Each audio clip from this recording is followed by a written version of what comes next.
Right, guys, welcome back. Episode 30. As always, a massive thank you to our sponsors, S+C Stoves. If you are interested in a stove or log burner this spring, probably not the best time of year to buy one. However, if you're prepping for next year, you should absolutely get involved now. Yeah, you're still going to get a discount, aren't you? So yeah, massively, 10%. Right. S+C Stoves, Mamilo Park Estate. MP4, was it? 0JL. We've even learnt the postcode. Perfect. Without even realising it. Yeah, massive thank you to our sponsor for allowing us to do this, and we get to take a few hours off each week and talk about the news. Charlie, how's your week been, mate? It's been good, mate. It's been good.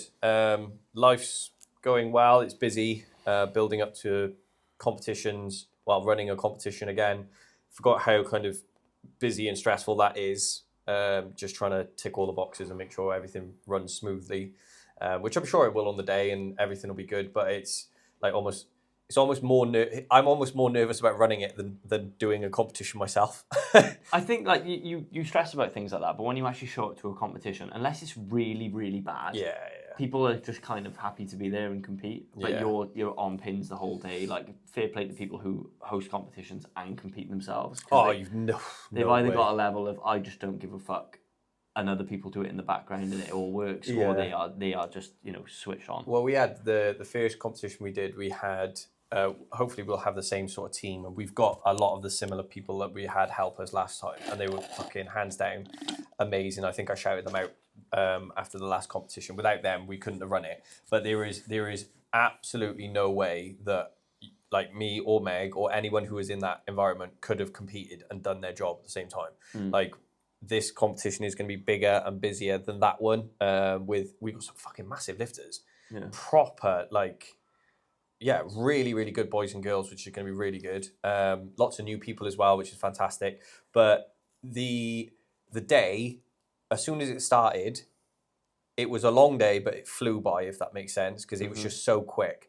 And I think I had half a sausage roll and 3 chicken goujons from I was going to say, Greg's. if I was going to advise what you should eat for the day, it would be half a sausage roll and 3 chicken and goujons. A pork pie. So that was last time. So this time, just building up for that.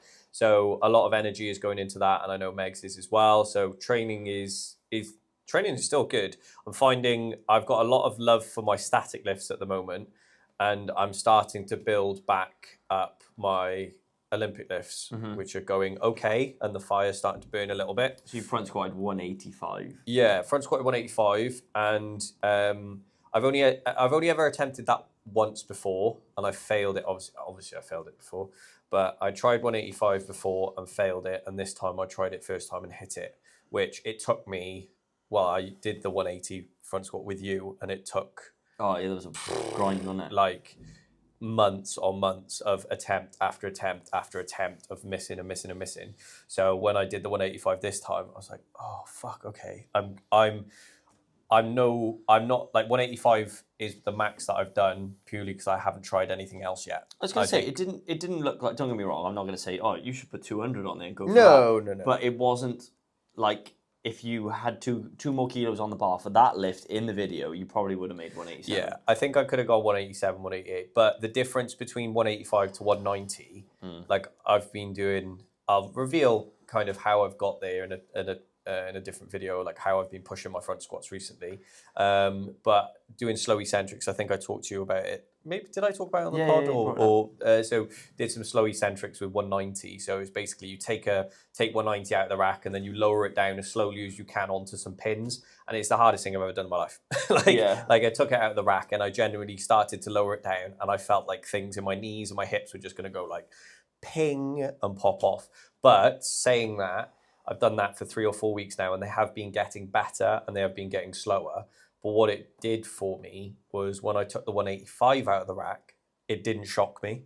Like, because I'd had 190 on as soon as I took 185. You know what it feels like when you take that squat out, you're like, I've got this. Like, I've got it. Like, I know, or you go, oh fuck, this is heavy. Yeah. It's funny how you get to certain weights. And I imagine if you're obviously I'm not a 300 kilo squatter, but if you talk to guys who are, a 260 squat to them still feels heavy, but it's still not a maximum for them. But when you start getting to weights in the region of when the bar starts to bend, whipping, you're taking the first like half an inch or so you take out of the rack, the bar is still on the hooks. Like you're just moving that, and then you start to feel like your spine start to push down, and it feels unmanageable. Yeah. Like if you what's it called when you'll take a bar out of the rack, or if you're benching it, take it out of the rack, and you'll hold it before you do your actual working set. Though, like so much heavier, and then you'll go down. And by contrast, it feels so much lighter. God, there's a word for it. Fuck yeah, it's like contrast training. If you would do like a bench hold with say 150, and then you would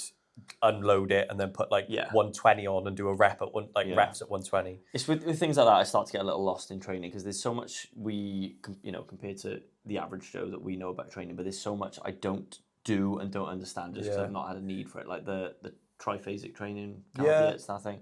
Justin used to do it at Willpower, where you do a heavy set of pulls, have say 20 to 30 or like less than 20 seconds rest, and then you would snatch. So you do like a heavy snatch pull, drop it, and then have another bar set up ready to do a snatch with it. But we didn't really do it enough because in lots of gyms like that, when you're like 3 deep to a platform, you can't. It's very backy, isn't it? You can't have like you can't have 3 bars set up. The pins you've got for it that you load down and they would hit the floor and pull off. They're a lot easier to do. I saw someone the other day doing so basically you'd stand the bar up like a deadlift. And then you would do a slow eccentric single leg RDL. And I'm like, it looks awful, but I mean, the setup of it, of like standing up, you're not fucking around with 3 different bars and cleaning the bar back up and taking the weight off. And How's yours been, massive faff. Good. I'm week, what week are we now into squats? 4. Haven't put the video up yet, but it was, the last session I did before this one was 4 sets of 6 back squat at 160. This session was 6 sets of 4. So the exact same volume, more sets, less reps. It's all like literally flipped over. It's not a deload, but it was an easier session to get through. That's a good thing if you consider that a deload. With 6 sets of 4, that's a good place to be if you're coming out of that going, I feel okay. Like I feel recovered. Like usually if you said something, all right, you're doing 6 sets today, they'd be like, oh, fuck. But if you're doing that and you're coming out of it going, I feel great, then fuck, you're on for some big numbers. Because there's not tons of volume outside of it. Like you don't have to do a load of stuff as well as the squats. You can just do the squats, and like we've had people put 20 kilos on their squats with it. So guys, in a few weeks, keep your eyes peeled for that because it is. This is the caveat. It is hard work. But it does work. You will get stronger from this. The next session, 3 4s at 85%, so 3 4s at 170 is, and it's getting to the point where you mentally get your head around these numbers and they start to feel very manageable as opposed to looking at them at the start and going, fuck, I don't know if I can do that. Because you've built the confidence up with it. I did have an epiphany with training. I mentioned this to you earlier. So for anyone listening, I've got a golfer's elbow, which I've never played golf, but a tendinitis issue.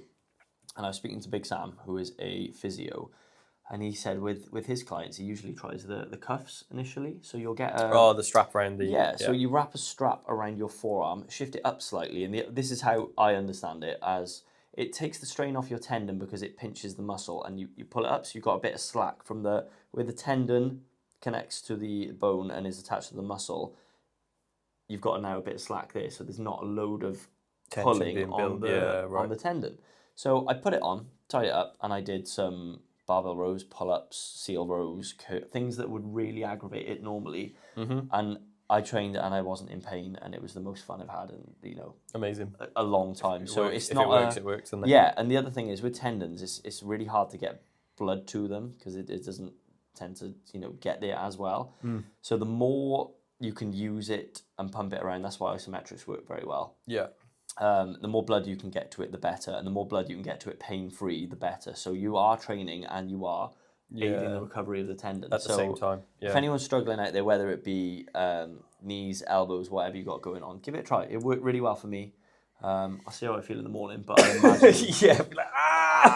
like that Deadpool meme where his hand... T-Rex I can't wipe my ass tomorrow. Was the king of the the king of the jungle or whatever it was. Not a bad week. Oh, brilliant, mate. Well, I think with the programs that we'll be offering people, the good thing that the listeners will know is they're being done. So they're being done by myself and yourself, and you've done them with clients. And I've done them with clients, well. And they're like, it's not just a gimmicky.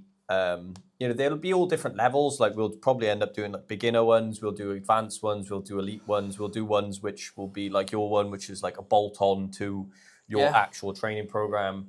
My front squat one, or maybe Olympic lifting or a CrossFit one, maybe they are specifically with accessories and everything involved as well. So you'll have like plenty of things in the future from us to kind of deal with. Yeah, there's almost two variations to this one. So there's a bit of a lower volume and a bit of a higher volume, and they both, you'll get similar results from them. Yeah. But presumably the more you work and the harder you work, as long as you are recovering and not doing, I did 5 fucking 10K runs this week, like you will get stronger from it. I wouldn't, and I'm sure you wouldn't as well, I wouldn't put my name to something that I didn't believe in. No, exactly.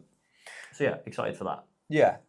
So following on from the theme of squats, I've had a couple of people, and I've done a lot of work with clients recently of both mentally and physically about training jumps and advice on training jumps regarding both kind of squats, so your big sort of static lifts, your squats, your deadlifts, and then also your snatch and clean and jerk. And there's going to be slightly different advice for both. Jumps is in what, increasing the weight on the bar. So if you're squatting and you're building up to a weight, let's say you're building up to 100 kilos, your jumps you would usually plan ahead of time, going right to get to 100 kilos. I'm going to do 50, 70, 80, 90, 100, for example. The thing that I've had quite a few of my athletes do recently, who are, let's say, not newer to squatting, but maybe they're approaching new numbers. Like I've had quite a few, I'll name them. Stuart, he's been absolutely smashing his training lately. Tara, absolutely smashing her training lately with some absolutely monstrous squats and building up to some big PBs on both front squat and back squat. And I've kind of said to them both after they've sent me videos of their training, where they'll send me a video of their squat and they'll say, right, I think Tara said, I back squatted 100 and this is what it looked like. And it looked easy. But then she said, then I went 103 and I missed it. And it's like, how does that work out? Like what's different? And then the very next week she'll squat 105. And the jumps around her squats. With squats, what I would say is every squat you do is using energy. Yeah. So depending on what number you want to get to, you have to plan ahead of time to imagine if your energy is like a video game and it's like every squat you do, it takes a bit of that energy off. You don't want to get to your top end squat with no energy left. Yeah. So if in Tara's case, she's going for new numbers. So it's not her fault. She's not found her limit yet. She's kind of experimenting. And same with Stuart. They're like, I don't know where I can go yet. But what you have to be then is, one, honest with how the squat looks, and two, honest with what number you'll be happy with. So in Tara's case, it's like, right, or Stuart, like whoever it is, you squat 100 kilos and you do it really, really well. And I mean really, really well. So it would suggest, okay, either a 105 or a 110 is there eventually. Now, what do you want? What is the number that you want to go and get? Because you need to get that next. Like it needs to be on the bar next. It can't be a 103 or 108 and then it can't be incremental with squats, because squats take a massive amount of energy to do, physical and mental energy, and you don't want to be going into your, let's say, top set with a depleted tank mentally and physically. And it's something that I've learned from coaching powerlifting. If you watch powerlifting jumps, they take what I thought was absurd jumps. Like you watch them and they're like 170 to 200 kilos. Like, and I would look at that as in a weightlifting point of view and be like, fucking hell. Like he's jumped 30 kilos, or they've gone 200 to 210 to 220 or 225.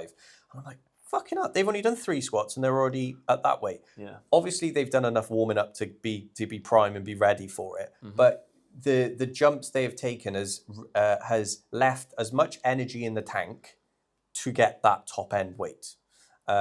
So yeah, my advice on the kind of training jumps is, where do you want to end? How do you want to get there? And don't have 10 jumps to get there. You need to do the minimum amount of work to get there. When I say minimum, I mean the safe minimum amount. So usually we warm people up. So literally get your body temperature up. Make sure you're hitting these positions safely. Oh, my hips aren't pinching. If they are, spend a little bit more time, rolling about on the floor, warming your hips up until you feel good.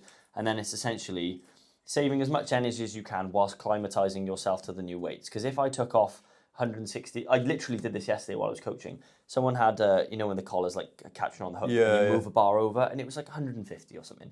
And I picked the bar up and moved it over. I went, fucking hell, that feels heavy. Whereas if I know I'm squatting and I've built up, 150 doesn't feel heavy. Whereas in the moment there, because you've built up to it. So realistically, if let's say your working set is 85%, you want to be there in about 4 or 5 jumps, I would say. Yeah. And then even if because like you said, the squats use a certain amount of energy. They use different amounts of energy too. If I'm doing a 60 kilo squat, it doesn't really use that much. If I'm doing a 150 kilo squat, it's going to use more.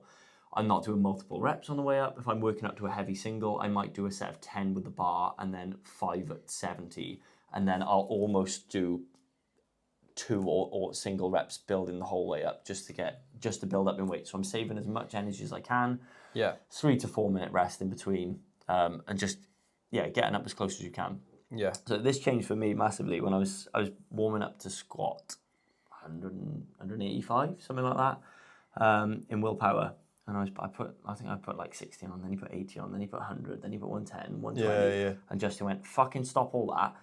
Started again. I went barbell, 70, 120, 150. Yeah. And then it was like 170 and 185 were like the working sort of sets. Yeah. So it was 3 actual jumps in weight and then get up to there. Yeah. If you're warm and you're hitting your positions, stop fucking about and get up to working weight. Yeah, especially if you're doing those squats at the end of your session, you're already very warm and you're already starting to use your energy. So if you're doing a traditional weightlifting session of snatch, clean, jerk, and then squat, you've already done lots of squatting, lots of lots of warming up, lots of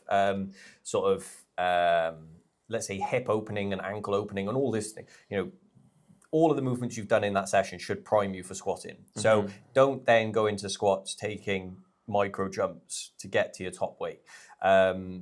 My prime example of and proof of this was when I squatted the 185. Not to make it about myself, but it's proof, like it's living proof, right? When I did the 185. Every time I built up my front squats, I would always try and squat like 170 or 180 or 170, 175 or 170 or around that weight. And every time I went 170 to 180, because the 180 was such a big weight for me, it was top end, it was 3 kilos under my max ever lift.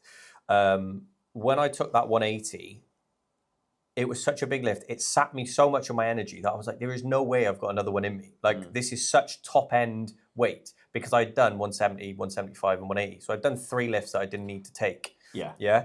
So when I did my jumps the other day, I went 140, 160, 175, 185. So the jumps were bigger, but when I got to the 185, I had done weights beforehand that I knew I could do. I got to one.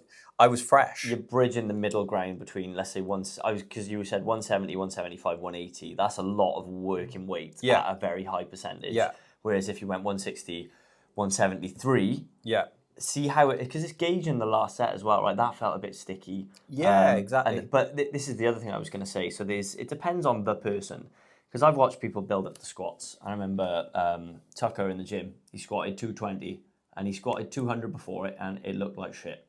And he goes, I'm going to do 220, but I went, don't put that on the bar. It's going to fucking bury you and I don't know if you're going to get out of this okay. And he went, nah, I'll be all right. And he put so much more effort into the 220 than the warm-up sets because you almost don't treat warm-up sets with enough respect because you know you can do them. Yeah, he's invested Whereas in when you're fucking sniffing ammonia, you're slapping yourself in the face and you really, really grit it out, you've got more in the tank because you're just putting more effort into it. And he proved me wrong. He smoked 220 and I thought, fair play. Yeah, so that's our advice on squats. Just fucking take the jumps. Put the number on the bar that you want it on the end and have some energy for it, pretty much. Probably worth, mate, if we made a post about this, would realistically, these are the percentages that we would take. To jump to maximum. Because you'd be surprised looking at it when you see you going from like 70% to 85 to fucking just get it on the bar and let's see if you're going for a 1 rep max. Also, if you are building up very close to a 1 rep max, if my 1 rep max back squat is 100 kilos and I've just smoked 92, I'm not going to redo 100.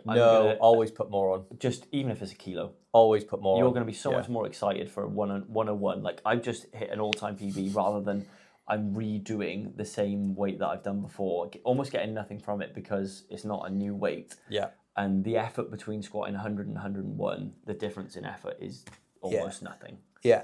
To go with that as well in terms of training jumps for snatch and clean and jerk. So I've had lots of conversations with some of my weightlifters recently about I've put in place a 2 kilo rule. Now that might sound a bit silly, but what people tend to do that are, let's say, struggling with hitting PBs or mentally hitting weights is, let's say, for example, the number you want to get to is 45. Let's put it out there, 45, right?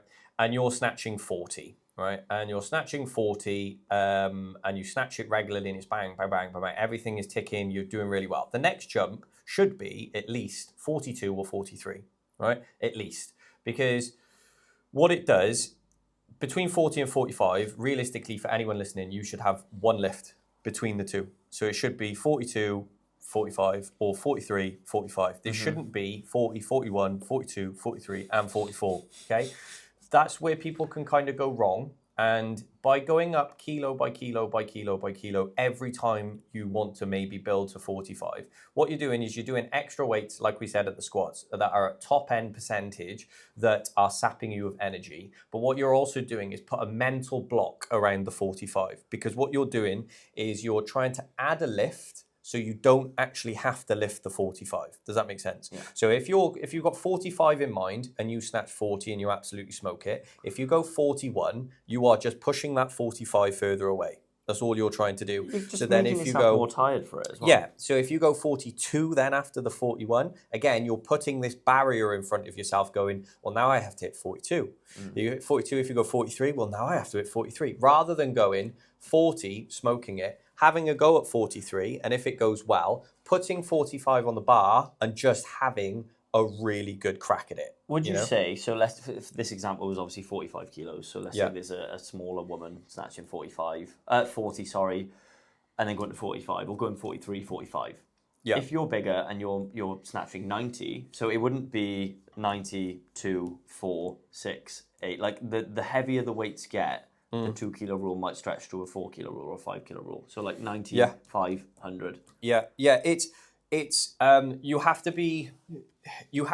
it's all about the end number. It's all about how you get to the end number and how you get there in the best possible way. Now, you can have lots of different ways to get to the end number, but what you can't do is overpopulate between the number you're currently on and the end number. Now, this might be a boring podcast for people, but this is genuinely how training should kind of go. What I would say to people is I'd rather see you at the end goal having a go rather than trying to populate this little number here because you don't want to miss, and then you end up getting to that end goal too late, too tired, and you don't have half the energy to actually, really give it a good go. I think it comes from a place of mentally, maybe you're just like, oh, I'm not ready for it. I'm a bit nervous. I'm a bit scared. But at some point, you're just going to have it on the bar. And for a lot of you lifters, for most people in the world, actually doing the weight is a lot less scary than the thought of doing the weight.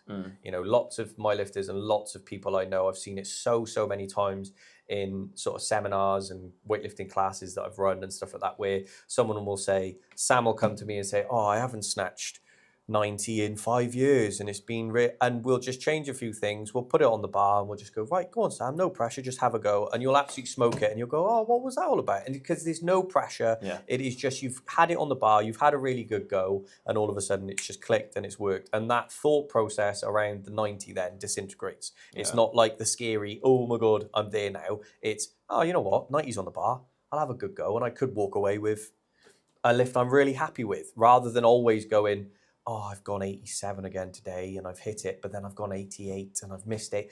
Just put 90 on. Just have a fucking go. You're going to die one day. Have a fucking go now while you can. Yeah, we turn it back into the inspirational fucking...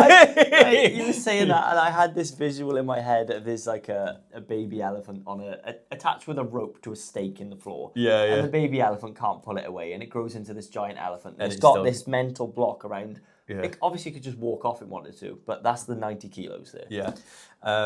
Yeah. Right. talking about, so we'll go on to this and then we'll go on to sorry, I've missed. Yeah. So, right, I was speaking to a listener to the pod, friend of the show, Matt the Paddy. We always usually have rants about Olympic lifting, which are usually good fun, and we'll hopefully have him on the pod one day. We were talking about earlier the importance of posting your misses online, especially if you are a coach. Okay. Now, do you have an opinion on this? Yeah, I think it's good to be realistic about it and let people see that it's not, it's not all sunshine and rainbows, and everyone has bad days, and that's okay, because if you do have shit days and you share that, people are more likely to celebrate the good days with you, and they're more likely to resonate with you, because we all have days where you make 3 out of 10 lifts. It's just a bad day of training.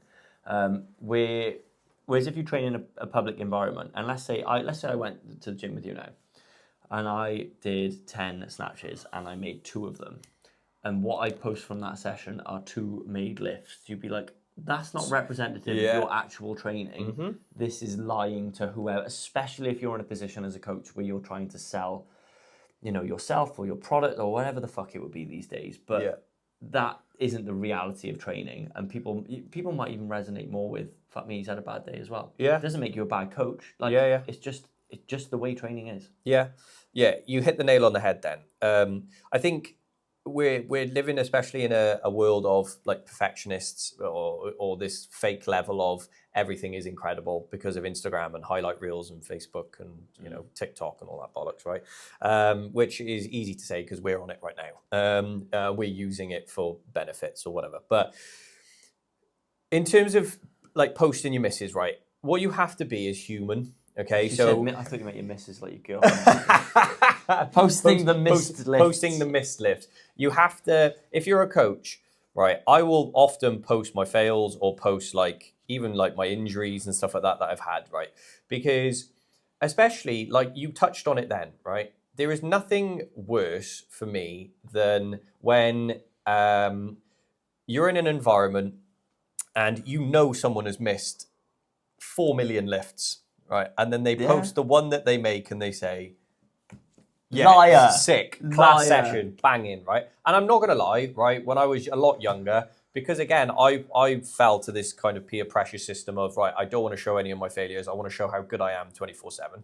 I'm not going to lie, when I was probably 19, 20, 21, when I was trying to learn to Olympic lift, which is bollocks of shit, but when I tried to do that, I would only post my makes. And I'd be like, look how fucking great I am. Like, I've snatched this. Great, amazing. But people around me, I hope, in that environment, went, well, I was actually training with Charlie and he missed 12 lifts to get that one. And he celebrated like he fucking done it first time. What a dick, right? Yeah. Because I would never do that anymore. And my biggest advice for if you're a coach, whether you're a long-term coach or whether you've just started coaching, showing that you are human to your athletes, and being in that position of, look, I fucked up. I had a bit of a stinker. It is what it is. Move on. And you can come back from that. It just sets the example. And we talk about it all the time. We talked about it last week with the motivational thing of, right, if I'm a coach, which I am, and I train really hard, and I'm training with you, or I'm training with other people that I coach or whatever, and I'm in the trenches, and I'm working hard, and I'm missing, and I'm making, I'm trying really hard, and people don't look at you and go, oh, fucking hell, Sam's shit. He missed a couple of lifts. They're going, Sam's trying hard. Sam's a human being. Sam's working hard over there. Sam's trying really hard. I better try that hard, because if he's trying that hard, I got to get stuck in with that. It's just more human, isn't it? It's human. Like some of the favourite stories about people who come from absolutely nothing or rock bottom, or they lose everything and they rebuild it up. Like if you had a life and it was just, I just made every lift I've ever done. I've never had to try. Everything just comes easy. You're kind of like, oh, it's a bit boring at this point. It's bollocks. There's no reward in it. There's no, I've overcome something to gain something. It's, again, Instagram is the perfect highlight reel of everyone's training. And I'll always say to athletes, I have had so many conversations with my athletes saying, stop watching people on Instagram and comparing yourself to them, thinking that's all they do. Yeah. That isn't the shit they're doing. Yes, they may post their snatch and clean and jerk, but they've probably missed hundreds of those, but they haven't posted them. Also, the Instagram reel where you're going, oh, how is he that good? He's posted his snatch and clean. You also don't get to see all the grunt shit that he's doing in the background. All the fucking hard, horrible accessory work and stuff like that he's doing, that he's not all she's doing, that they're just not posting. So just I would say be real with it. If you're a coach, post your misses. Be brave enough to be vulnerable enough to say, yeah, I had a bit of a stinker of a session today, but I've learned from it. I'll come back and next week's another week and I'll go for it. The good thing is, though, if you do see someone and they are just that consistent and that good, there's no way to cheat around that. They've earned it. No. They've put the fucking work in for years and years and years. And they might have made those misses and had those years of shit training, but you can't luck your way through that. Yeah. And then if you do feel bad about people that are constantly making good lifts, go and watch their competitions. Yeah. And if they go for 6 for 6 in every single competition, then you're allowed to feel bad about it. But that's not most people. I concur. I think if they're going 6 for 6 in every competition they ever do, they're not trying hard enough. Yeah. Yeah. Don't go 6 for 6. Show me what you got. Show me what you got. Show me if you personal best in every competition and going 6 for 6. I will say you are the best lifter of all time. But fuck me, like if you're going 6 for 6 and you went PB in, I'd rather see you go 2 for 6 and PB and win than 6 for 6. Fuck it, bomb out. Yeah, fuck it. Have a crack. You wanted to touch on this because it's a hot topic. Continuing on from the Instagram toxicity. This drove me insane, right? So this is very much on the same vein. Do you remember that guy that was doing high rocks and he was like acting like a Viking, and everyone took the piss out of him? So sailing his ship. Contextually, this is the same thing as that, but it's so different because this guy was like doing a bang average high rocks and he was just making a meal out of it and bragging about I'm a Viking warrior, my parents sailing gave me the fucking rough longboat. seas and bollocks. So a similar thing has happened where someone's made a voiceover video of a lad doing. He's basically talking about his mental attitude towards training. What's the guy's name again? His name on Instagram is Keefe West. I'll pull it up now, because he's a bodybuilder, isn't he? Yeah, so his real name's Chris McCready. So I knew a guy, my old coach was Scottish, and he knew Chris when he was like 19. Right. He deadlifted 300 kilos when he was like 19. And I know everyone says, oh, natural bodybuilder, natural this. This guy does polygraph tests. He made insane progress naturally. He's gone on the biggest, longest bulks you've ever seen. Like all the things that would mean like, you've really worked for this. He has done, and he's done it forever, and he's consistently made progress year after year. There's no massive influxes of progress, then he's losing it. So I genuinely believe this guy's natural. He's proven. And the videos that he puts up, or like Jordan Peters, the bodybuilder, when he sat there and he's talking about his attitude towards training, they just fucking love training and they are so living in that horrible environment of they're getting in their own heads, and they're pulling silly like 350 kilo plus deadlifts as a natural lifter is fucking insane. Yeah. So he's talking about his motivation for it, and he's saying, I'm scared of the person that I feel like a bit of a fucking monster when I'm doing this. And there's some PT who's like, he looks like he's hopped on a bit of gear. He trains people to get ready for Ibiza, and he's talking shit about Chris McCready getting so into deadlifts, lifting weights that this guy is never going to do. Yeah. And I feel like you haven't earned the right to comment on this. And it's very similar to someone asked me about Eddie Hall's deadlift earlier. Yeah. Eddie Hall was breaking down someone's deadlift, and he said, right, that's your shit deadlift. Your feet need to go wider, blah, blah, blah. And I was saying, if you're a 200 kilo man, your stomach has to go somewhere, so your feet naturally will be wider. Mm-hmm. But I will say, I'm not going to fucking tell Eddie Hall how to deadlift. Right? He knows more than I ever will about how He's got more skin in the game. Exactly. Yeah. So it drives me insane when you've got someone like this young man here talking shit to someone who is living and breathing it. Yeah. About taking it too seriously, or you need to chill out. And all the comments, there's more comments than likes on this video. All the comments are telling the guy, like, mate, you fucked up here. Like, this is not the one. Yeah. It's the trolling of people on Instagram and stuff like that. What I don't understand, I guess it's just the generation that we live in now. That, like we talked about it the other day, the Lindsey Vonn, the skier who crashed and snapped a leg and all, right? Yeah. There's been like loads of posts and stuff about her recovery, and there was like really bad things about maybe she may have to have her leg amputated. Like it was really serious apparently, right? But like the comments underneath it, right? There was a BBC Sport post, and I saved it because I wanted to do a video on it, but again, just time. And the comments underneath it were like, "Oh, this is like."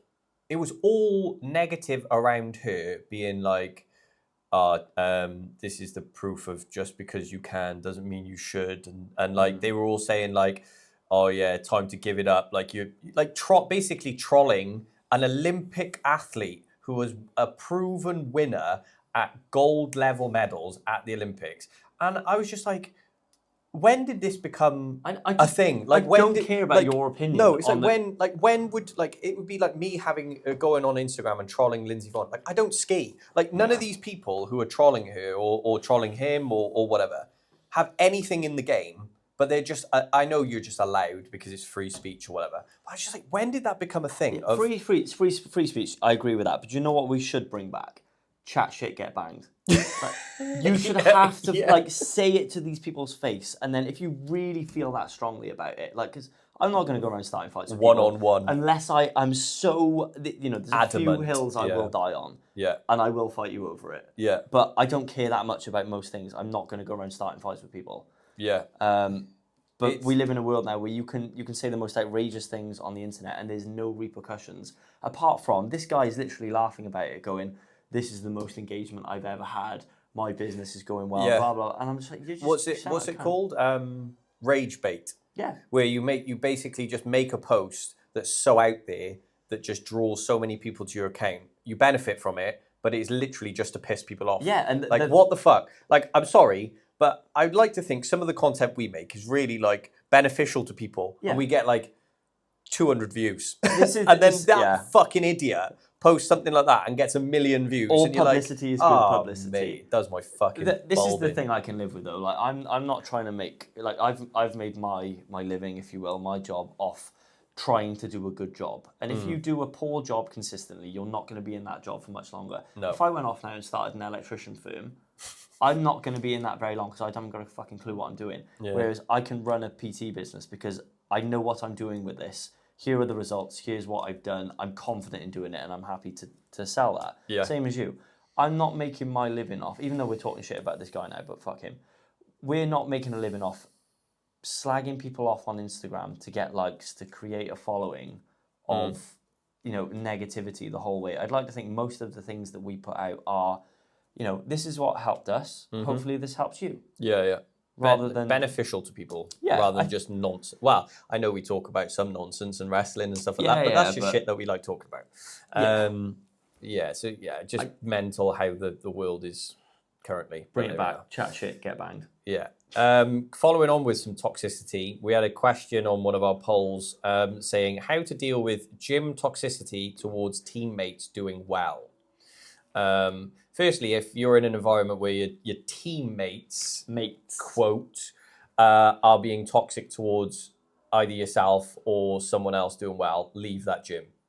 Like, there is no place for that. Like, I've never, if they were my teammates, and to be honest, strangers, like, I'm not asked what you're doing. I like, if you lift more than me, great. If you don't lift more than me, also great. But like, gym toxicity towards your mates, they ain't your mates.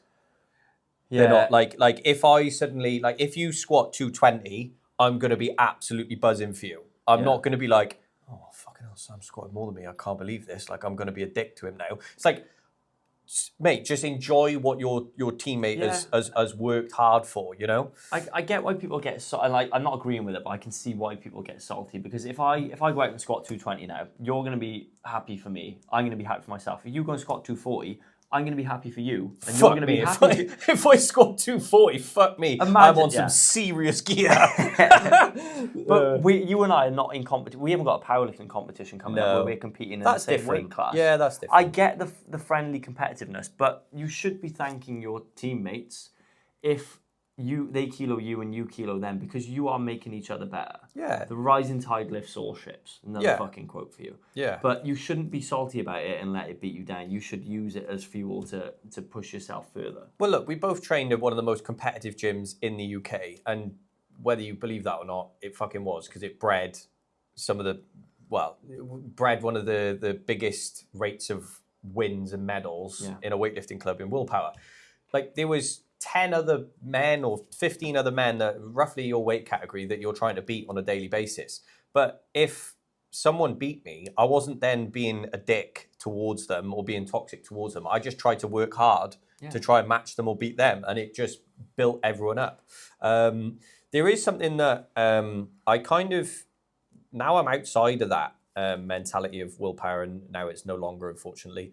I do think about it sometimes, and to add to the gym toxicity, I think the perfectionist mentality ruins gains or ruins improvement, especially in the sport of Olympic lifting when you're snatching and clean and jerking and stuff like that. I've been in environments where you're in a group of boys, girls, whatever, and you're training with people, and you all hold each other to a standard. I get that, and I enjoy that. I enjoy lifting with people who push your standard up. Lifting with people who are better than you, or even lifting with people worse than you, and you're setting the standard can be good. So I enjoy that, right? But if you are all holding yourself to a standard that is totally unachievable, right? You are all totally fucking each other's training up. What I mean by that is, let's say you miss a lift and everyone in the room goes, "Oh, fucking hell, Sam." Immediately you go, "Oh God, I don't want to miss again," because everyone's looking at me going, "Oh, bloody hell, Sam's missed." And then if I miss and everyone goes, "Oh, Charles, what are you doing?" Then all of a sudden everyone goes, "Oh my God, like I really don't want to lift this. I'm scared to lift in front of these people now because if I miss or if I take a step or if I have a wobble, someone's going to turn to me and go, ugh." That is bullshit. Like, if you're doing that to your training partner, again, leave. Like, you are the problem. If you and your training partner aren't improving, it's because of you. And I will hold you accountable to that. The goal should be improvement, not perfection. Yeah. And you want to be, if you miss a lift, you want someone to come up to you and be like, "Mate, fucking go again. That was nearly there. Let's have it." Yeah. You want to be pulled forward, or even if they're trying to coach you or trying to help you, as long as it's constructive, that is a constructive environment to be in. Yeah, you just hit the nail on the head then. There's two different training partners that you miss a lift with. One that looks at you and goes, "Oh, what the fuck are you doing?" And then the other person that goes, "Come on, lad, let's try harder, let's go." Now, I would much rather be with the person who's going, "Come on, lad, let's go," than someone just going, "Ugh." Like, what are you doing? Sat in a corner, side-eyeing. And if you're in an environment with that, right, all you need to do to realize if you are in that environment, if there's 10 of you and all 10 of you are still on the same numbers, you're in that group. Because no one will improve in that group. No one will. Because everyone is so worried about what other people's opinions are that you will quite happily shut your training down so you just make lifts rather than risk the rate of, "Oh, you know what, I'm going to push it today." Because if I miss, someone will turn to me and say, "Ugh." And I've been in environments like that, and they're really unfortunate to be in. What's the alternative though? I think it's called tall poppy syndrome, where, like, let's say you're all at 90 and you could snatch 100, but you're like, "Oh, I don't want to make a miss," and then someone snatches 95, and then everyone's salty about it because they're the taller poppy. They're standing out above the crowd, and everyone's like, "Oh, fuck them." Bad training partners will do you no good whatsoever. They will only pull you back or hold you back. But fortunately, the gym that I train in, we've had, I can count on one hand people that, like, bad eggs that have come in over the years through the door, and they just don't last. They don't last. Yeah, they don't last. They get weeded out. And the good thing is that training is fucking hard, and it develops a bit of character. And if you can stay around and train for a decade, like, you've got enough mental toughness to see things through, I would hope. Yeah. That, dickheads don't last in that environment. Yeah, I'd say, to leave it on a good point, just surround yourself with people that benefit you. So surround yourself with people that are better than you. Surround yourself with people that are worse than you, but you've got to set the standard for them. But also be the person in the room that will encourage and push. And yes, if someone needs help, you'll give it. Don't shun them or walk away from them. Don't make them feel like they're inadequate because they've missed a couple of lifts. Be the person to kind of maybe put your arm around them and say, "Look, I know you're having a bit of a stinker here, but it's all right. Try this or do this," or "It's all right. It's just a day. Move on." If you're that person, I guarantee in the future someone will do it for you, and someone will come out to you and go, "Look, Sam, I know you've missed a load of clean and jerks today, mate, but it's all right." And you'll go, "Oh, good. I was that guy." Mate, when I was a kid, and I was like 20, and I'd have a stinker of a session, and all I cared about was CrossFit. I just wanted to be the fucking fittest person in the world, and I would just have a shit day. There was an older guy there. He put his arm around me and he goes, "Sam, it's just fitness." Yeah. You can still go home. Your car still works. Your mum and dad is like everything's fine. Yeah. It's just not fitness. that deep. It's okay. not that. Yeah. Yeah. I was saying to Abby the other day about someone having a bit of a stink over training. They got their arse in their hand about it, and she was like, "It's just training, though, isn't it? Yeah, it's just training. It's all right." I was like, it's not life or death." And I went, there is more to this than that. It's like everything else outside of this is okay. You will have a good day of training. Like the misses we were on about earlier, that you make 3 out of 10 lifts. Like that's not every day. No. You will come back and you will be better. Just like you said, put yourself around good people. Yeah. People that want to see you do well, and the chances of you succeeding are dramatically increased. Yeah. Right. Next topic. Again, another one from a listener. So we want to talk about the BWL level 1 and 2. British weightlifting. British weightlifting level 1 and 2 qualification, and the CrossFit level 1, which I would say the majority of you have to have them if you're going to coach CrossFit, or if you're going to be a weightlifting coach, you have to have a level 1 and 2 and a CrossFit level 1 at some point. Ideally. Yeah, ideally. It's a bit loosey-goosey allegedly at the minute. Right. So, what do they mean, and how? I say, what do they mean, and how is it perceived? But do you want my honest answer? Yeah, or go my for it, mate. diplomatic? Right. Go for it, mate. Fuck all. Yeah. Fuck all. I've done both. I've done my weightlifting level 3. I've done my CrossFit level 1. Yeah. I don't even think I'm actually qualified to coach certified, because I'm far more qualified now than I was when I did my level 1 to coach anything. Like just 10 years of coaching will make you better at coaching. Shock. But when I did my level 1, I went all the way up to Manchester for it. There were people who did the level 1 with me. And like, to be fair, the actual level 1, the people taking it were fantastic. Like when Mike came on, we talked about Andy Edwards and Rob Lawson and them lot. They were really good. They motivated you to be like, fuck, this is what a real coach is like. They were really good. There were people on my course who paid, it was like $1,000, whatever that was at the time, 700 quid. And this was their first introduction to CrossFit. They've never set foot in a box. They've never done a burpee. They're going to coach it. So they did their qualification, and they've sort of watched Rich Froning doing some stuff, and they went, oh, that's cool. I'd quite like to go and try CrossFit. So instead of, for whatever, they must have had fucking money to burn. But instead of going to a class and doing an induction, they did their level 1 as their induction, and they left with a qualification then that they can walk into a CrossFit box with and coach. That's, all right, on paper, you are allowed to coach. In reality, you do not have a clue. And it's not to say you can't learn. You could definitely learn and be a fantastic coach. But we all start somewhere, don't we? Exactly, yeah. I don't want to shit on people. But in that moment, you should not be allowed to. You should be shadowing someone, learning from them how to coach, and then take your own. You're more of especially in CrossFit, where there's so many different things to learn, you are more almost a danger to the person you're about to coach than you are.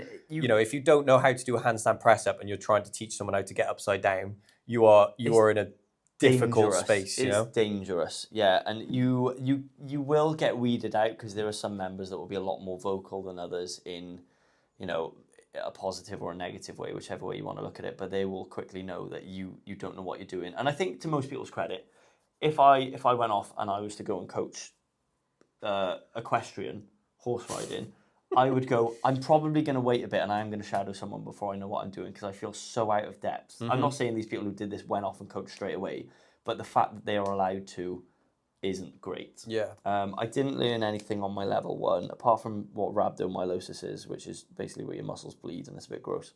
Nice. There was nothing I didn't sort of already know, and that's not me going, oh, I know everything. There was just nothing massively complicated there. It wasn't anything about programming. It was just more about movement standards, and this is what CrossFit is, which, it could be better, and there are level 2s and 3s and 4s for that matter.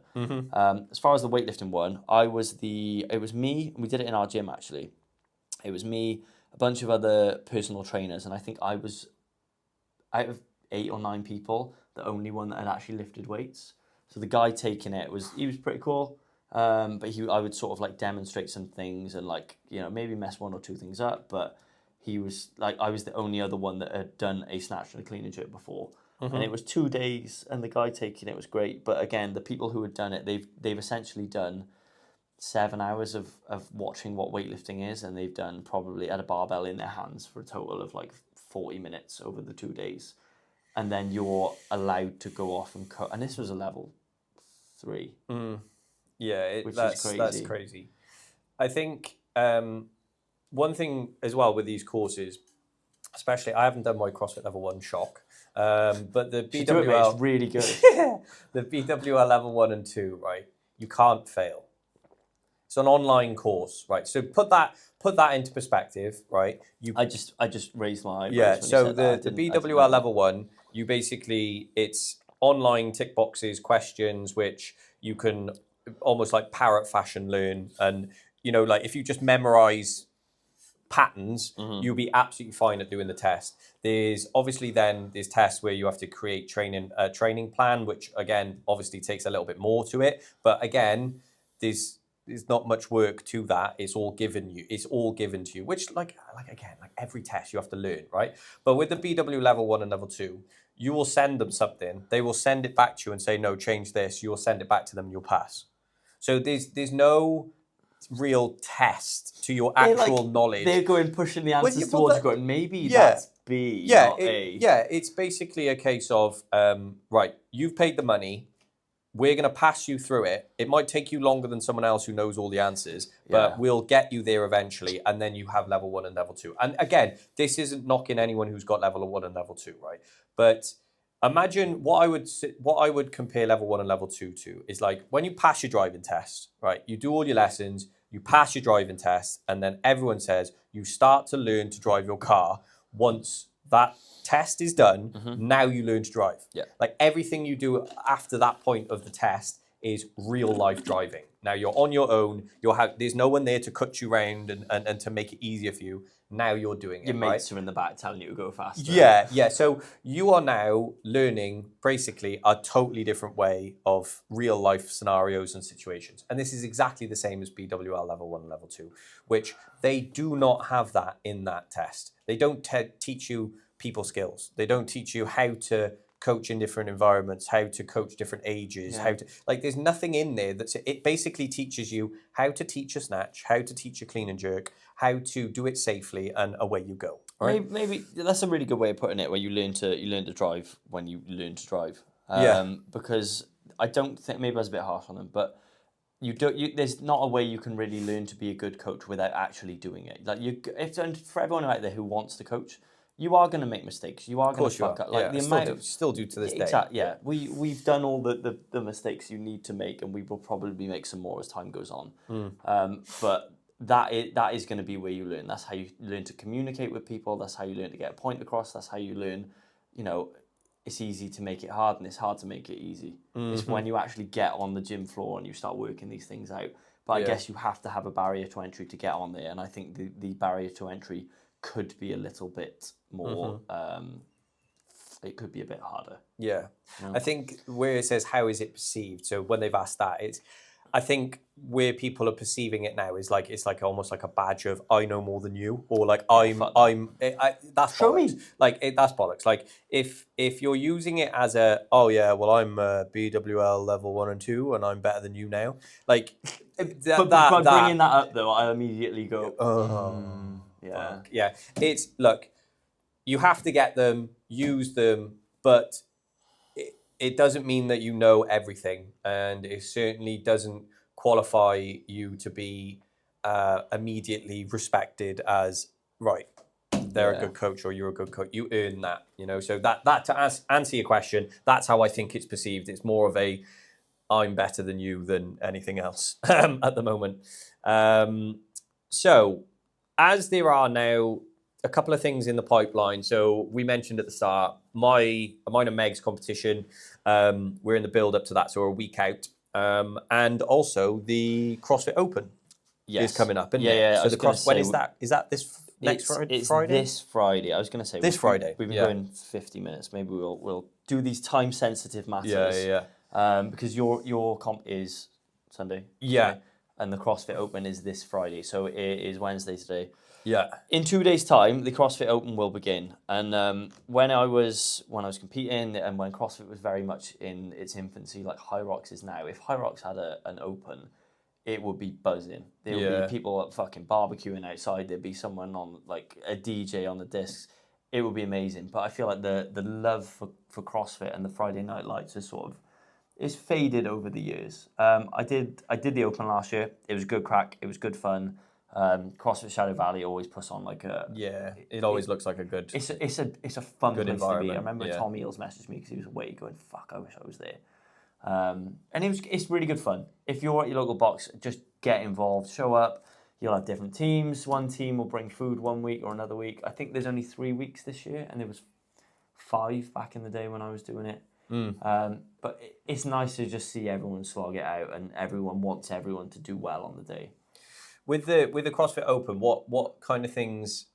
I say this as a point of view from the listener, because obviously I've lived through a load of them and been in gyms when they're on. But like, what kind of things are you going to expect? Like, there's usually a heavy lift or something in there. There's usually some gymnastic skill in there that I usually would say kind of separates the classes of people. Yeah. So like I remember there was a workout where it was like it would start with pull-ups, then it would go to chest to bar pull-ups, and then the final round would be muscle-ups. Yeah. Or the barbell weight would be start at this weight, and then as the workout went on, it got heavier and heavier, and it would kind of, you would almost race to get to the barbell that you think you could lift, and then anything other than that was just like a bonus or no point in doing it. Yeah, kind of thing. I really liked back in the day it was savage back in the day, because they'd have a exercise. Let's say it was an AMRAP, so as many reps as possible in 10 minutes, and it would be like, right, you're going to do 10 wall balls, 5 box jump overs, 1 muscle up, and the amount of people that would get 15 reps and then just stare at the rings for 10 minutes.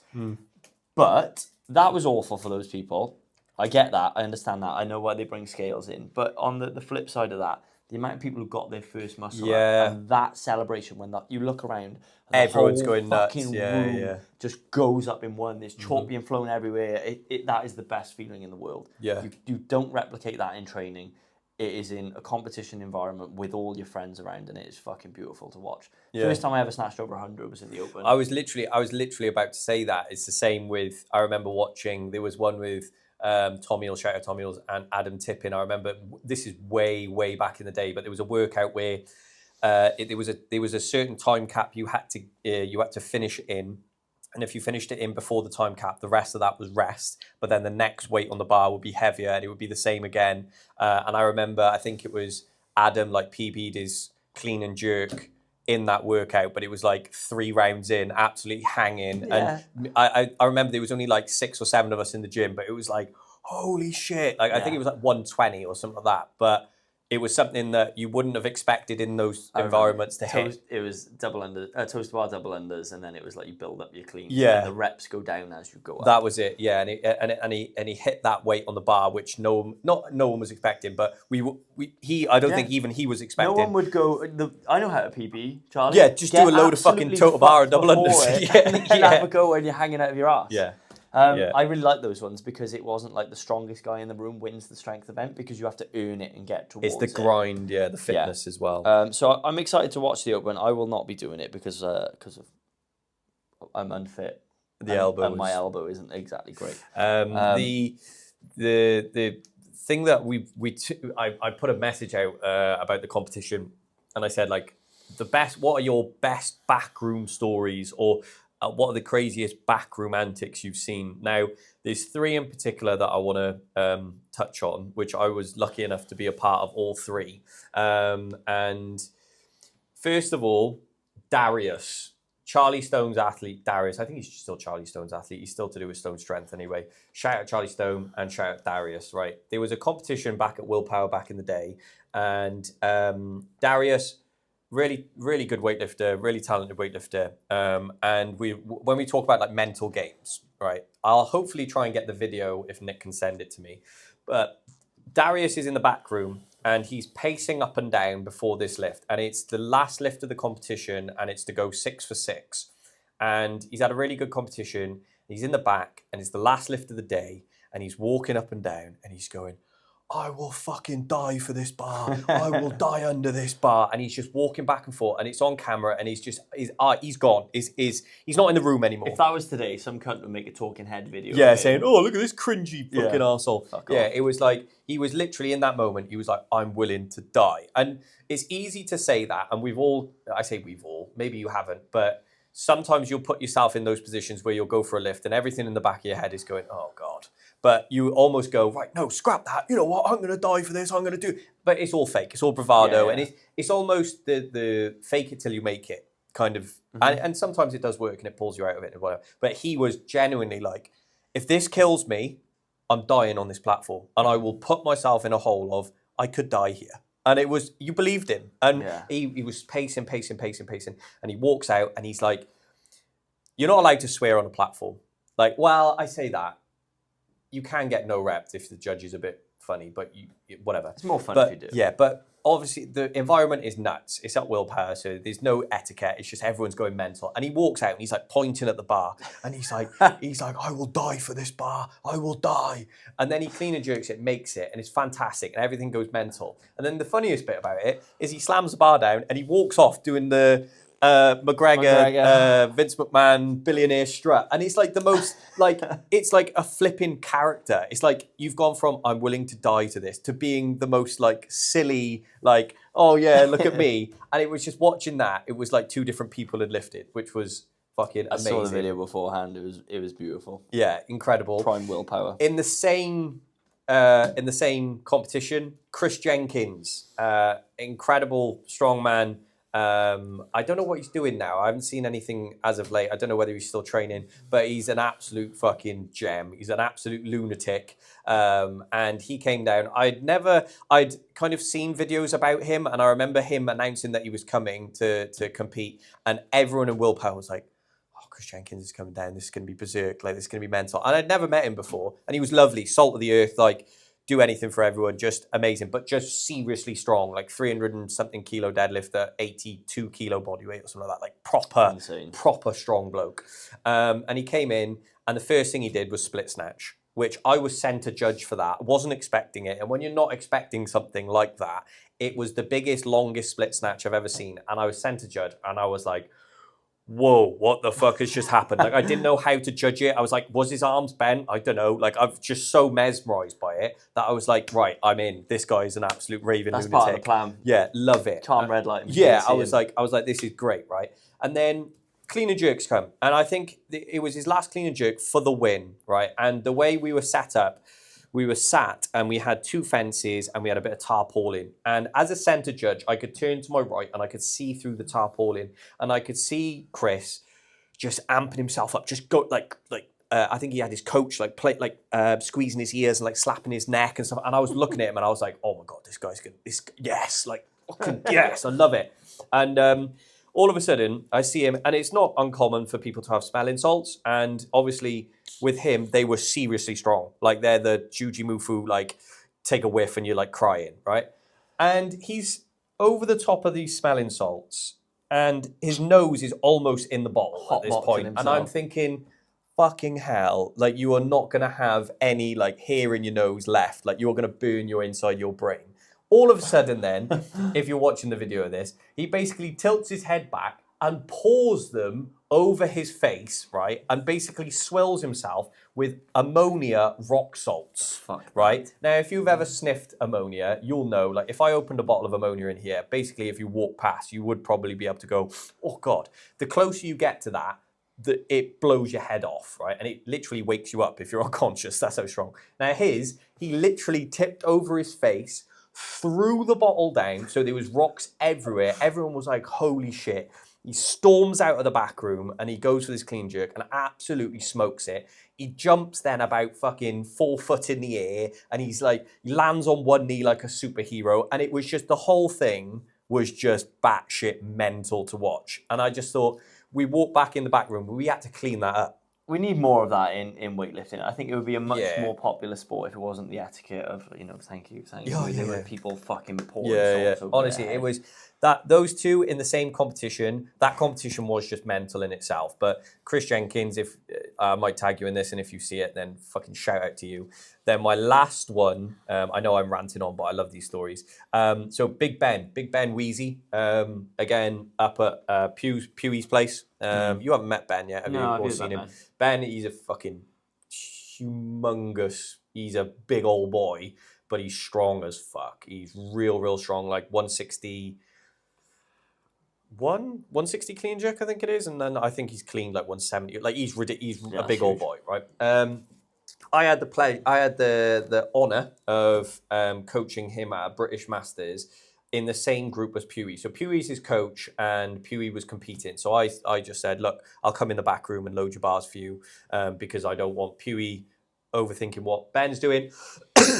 I want Pewee to have fun and compete. So I came in, I was lucky enough to do that. Anyway, so Ben goes out for his first clean jerk and it's good. But we're sat there then after the first lift and we're sat there and we're chatting and I'm giving him the beans. I'm fucking slapping him. I'm telling him, look, this next weight, you're going to have to smoke it. Like, this is it. Like, you need this lift because then... And I'm just spieling off as much like motivational shit as I possibly can, right? Yeah. And he turns to me and he just goes, oh, what? Do you want me to make this look easy? As casual as that. And it just stopped me in my tracks. And I just went, yes. Yeah. And he went, right, all right. I walked out, and I'm not kidding you, the second lift, he absolutely smoked. If I can get the video, he absolutely smoked it. Like, it looked 10 kilos lighter. It didn't look heavier. That was enough motivation for him to get one. He was like, shall I just make it look easier? And he turned to me afterwards, and there's probably a video of me, and like he's walking towards me after it, and I've just got my hands like this. I'm like, what the fuck was all that about? And he was like, oh right, yeah, just casually, just lifted way more, way easier.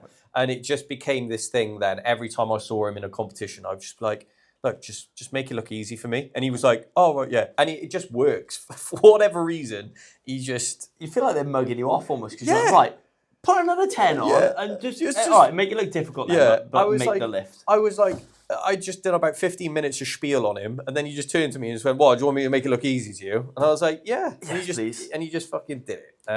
Right. So yeah, that's my backroom antics. My three favourite stories anyway. Oh, excuse me. Do you want me to finish on the craziest thing that ever happened in the open? Yes. Go for There was a guy years ago and he had a really, really good, I think it was a physical company, but online company. It was called Smashworks. His name was Trevor something. Oh, Smashworks. Why does that ring a bell? He's got like 1.6 million followers now, right. So he's made his way out of the blacklist. There was an open workout one year. I want to say it was 17.5.